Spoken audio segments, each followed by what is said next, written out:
to speak to Arteezy of a Shopify Rebellion. Arteezy, do you know that you've won now? Yes, it was epic. But their throne died. That's all that matters. Epic from how many directions? So you guys actually seemed like you had a pretty clear focus. As soon as you knew that Alchemist was dead with no buyback, Lesh was dead with no buyback, you got the AC, you immediately barreled down mid, you knew that you needed to get like the minus armor. Was it immediately, okay, we're gonna take Ancient as soon as we walk down mid? Yeah, it was kind of like as soon as we won the fight, and I think we killed Lesh, I asked Yopaj if he has gold for Divine, and he said he'll go Deso. I said, okay, I'll go AC, and then we just we went all in for it. And for the majority of that game, I'm assuming you were playing under the impression, okay, let's just try to stall out for as long as we can. What would have been a more reasonable way for you to come back into that game rather than what actually happened? I think for them to go high ground, it would have been the best fight for us. So even if they got Aegis, like we threw a couple fights, things went bad, but I think we could still always win this game because of matchups and whatnot. So, and plus I believe in Yopaj, so he can 1x9 this shit for us. So yeah, I mean, I think even though things went wrong, we always felt like if they go high ground, we have like the best opportunity to fight them there. And then even if they have Aegis and whatever, their heroes not necessarily can clear like the high ground. But I like hearing that you already have the trust in your mid laner that much. How much time did it take for you to build this trust? Because I talked to Bulba yesterday, and much like you, I don't know the last time that you've come into a roster where you haven't had like background and history with most of the players. But on this roster, like, you have not played with 3 of the players that you have. So what's that experience been like for you? Oh, it's been new, man. It's because we played with the same core of players from the last team for such a long period of time. It's like a lot of things I haven't even realized about kind of making a new team. It's pretty much like going through the motions even though I knew it was going to be difficult and going to take effort and time, it was still kind of like a weird thing to go through the reality of it. But yeah, I mean, I think it's been fun going through the motions. I'm learning a lot about my teammates. I actually feel like my teammates in scrims, they're griefing compared to their performances in these matches. So it's kind of like next time I know like I'm just gonna go grief the next scrim. So I was kind of trying hard before this, but now I know, like, I mean, Yopaj just like feeds in all the scrims, so he's just training you, you know? The scrims are for your benefit, so you know what happens when he's actually playing well. Then you don't even need to do anything. Like you said, he's gonna 1v9 this shit. I also got Kezi standing by for a quick question as well. That's literally what I said in the middle of the game. You'll 1v9 this shit. Kezi, take it away if you don't mind. Hello, Artur. I have a quick question for you. I would say you are playing some of the best Dota, at least in recent years, for yourself. Would you attribute that more to, let's say, some motivational spike from like playing in a new team and having new teammates? Is it your own, like, just, you know, like pubbing more, or would you chuck it up to randomness? Yeah, I think it's a bit of like perception and stuff like that, because I think last DreamLeague with the old team, let me remember. Yeah, when we played against Spirit in the finals. Yeah. Before that, I feel like we were playing super good as a team. Like everybody on that team was in form. Our drafts were good. Our understanding was good.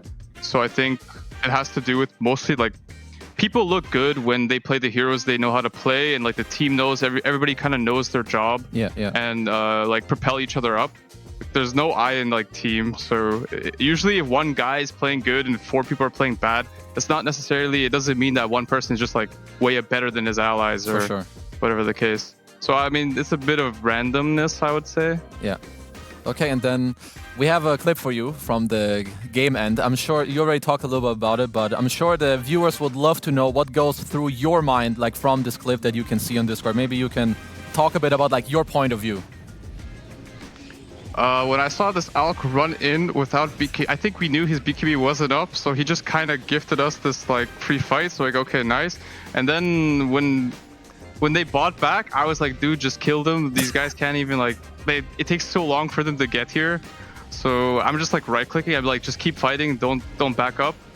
Yeah, I think that's what's happening here. Then, because the thing is, once they don't have BKB charges, they rely on like stuns to burst heroes. Because Lifestealer in these fights, where the fights are like you're super just pogging. clowny, yeah, it's super. It's like I just take my hands off the keyboard and I just press right click and I can't die because it takes like coordination and like chain stuns to kill this hero at this point. And the Scotty, this is officially when I thought my Scotty purchase didn't ruin the game. Right here. For the first This is time. officially, when I saw this, when I'm like hitting them and I'm slowing them down, I mean, now my items look good. So it's all for this. All right, shout out to the Ratio. And this is when we started talking about like Deso and Divine and stuff. Okay, no, that makes a lot of sense. Thank you for the insight.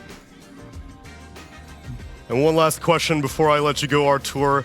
How are you doing? I know that you were feeling a little bit sleep deprived. You were feeling feisty on Twitter. How's life going right now for Artur Babayev?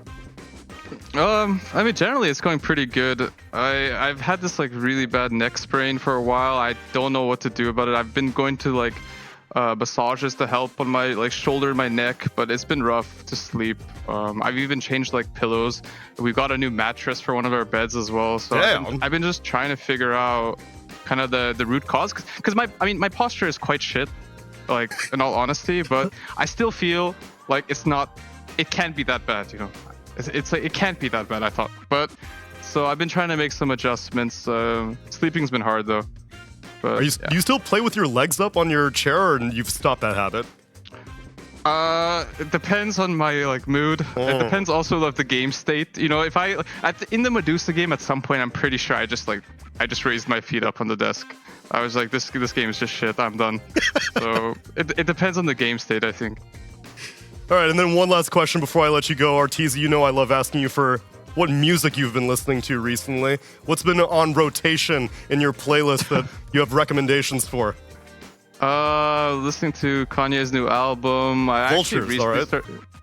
Yeah, I was listening to, I never listened to Playboi Carti until recently, so I've been recently listening to him.